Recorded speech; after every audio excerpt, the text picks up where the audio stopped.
നമസ്കാരം, എല്ലാവർക്കും പ്രവാസി മലയാളിയിലേക്ക് സ്വാഗതം. പ്രവാസികളെ, നിങ്ങളോട് പ്രത്യേകിച്ച് പറയേണ്ട കാര്യമില്ലെന്നറിയാം. വൃത്തിയും ശുചിത്വവും അത് ദുബായിയുടെ മുഖമുദ്രയാണ്. അതിലൊരു വിട്ടുവീഴ്ചയ്ക്കും അധികൃതർ തയ്യാറല്ല.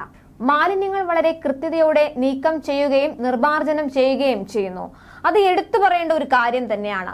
ഭക്ഷ്യസുരക്ഷയും പരിസര ശുചീകരണവും ഇപ്പോഴുള്ളതിനേക്കാൾ ഒരു പടി കൂടെ ഉയർത്താൻ ദുബായ് മുനിസിപ്പാലിറ്റി പരിശോധന ശക്തമാക്കിയിരിക്കുകയാണ്. ഇതിനായി സംഘങ്ങളായി തിരിച്ച് ഉദ്യോഗസ്ഥരെ വിനോദ കേന്ദ്രങ്ങളിലും പാർക്കുകളിലും വിന്യസിച്ചു. പെരുന്നാൾ അവധി ദിവസങ്ങളിൽ ഭക്ഷ്യവസ്തുക്കൾ കൈകാര്യം ചെയ്യുന്നവർ സുരക്ഷാ മാനദണ്ഡങ്ങൾ പാലിക്കുന്നുണ്ടോ എന്ന് മുനിസിപ്പാലിറ്റി ഉദ്യോഗസ്ഥർ ഉറപ്പുവരുത്തും.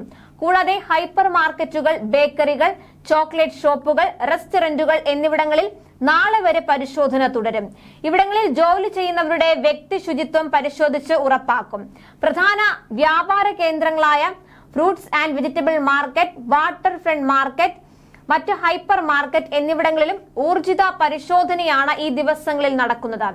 അറവുശാലകളുടെ പ്രവർത്തന സമയം രാവിലെ 7 മുതൽ ഉച്ചയ്ക്ക് 2 വരെ ആക്കിയിട്ടുണ്ട്.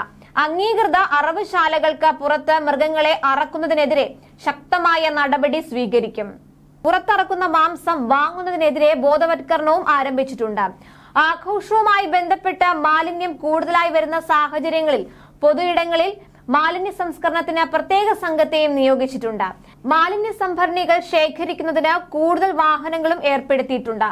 നിലവിലുള്ള വാഹനങ്ങൾ കൂടുതൽ തവണ മാലിന്യ ശേഖരണത്തിനായി എത്തും. സമൂഹ ഈദ്ഗാഹുകളിൽ കൂടുതൽ മാലിന്യ സംഭരണികൾ സ്ഥാപിച്ചിരുന്നു.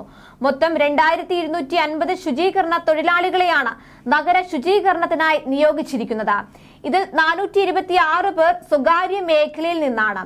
നിരീക്ഷണ ജോലികൾക്കായി 250 പേരെയും വാഹനം ഉൾപ്പെടെ 747 ഉപകരണവും ലഭ്യമാക്കിയിട്ടുണ്ട്. 307 ഹെവി വാഹനങ്ങളും 214 ചെറിയ വാഹനങ്ങളുമുണ്ട്. പുതിയതായി 120 വാഹനങ്ങൾ വാടകയ്ക്ക് എടുത്തു. ഈ സംവിധാനങ്ങൾ 24 മണിക്കൂറും സേവന സജ്ജമായിരിക്കും. ജനങ്ങൾ കൂടുതലായി എത്തുന്ന ബീച്ചുകളിൽ വൃത്തി ഉറപ്പാക്കാൻ 24 മണിക്കൂറും പ്രവർത്തിക്കുന്ന സംവിധാനമുണ്ട്. 73 ശുചീകരണ ജീവനക്കാരെയാണ് ഇതിനായി നിയോഗിച്ചിരിക്കുന്നത്. 22 കിലോമീറ്റർ തീരപ്രദേശം ഇവർ 3 ഷിഫ്റ്റുകളായി വൃത്തിയാക്കുകയാണ്. പ്രധാന റോഡുകളുടെ വശങ്ങളിലെ വൃത്തി ഉറപ്പാക്കാൻ 57 ശുചീകരണ തൊഴിലാളികളെ നിയോഗിച്ചു. ഇവരെ നിരീക്ഷിക്കാൻ 5 സൂപ്പർവൈസർമാരുമുണ്ട്. എന്തായാലും ശുചിത്വത്തിന്റെ കാര്യത്തിൽ ദുബായ് ഒട്ടും പിന്നോട്ടില്ല. കൂടുതൽ പ്രവാസി വാർത്തകൾക്കായി ഈ ചാനൽ സബ്സ്ക്രൈബ് ചെയ്യുക.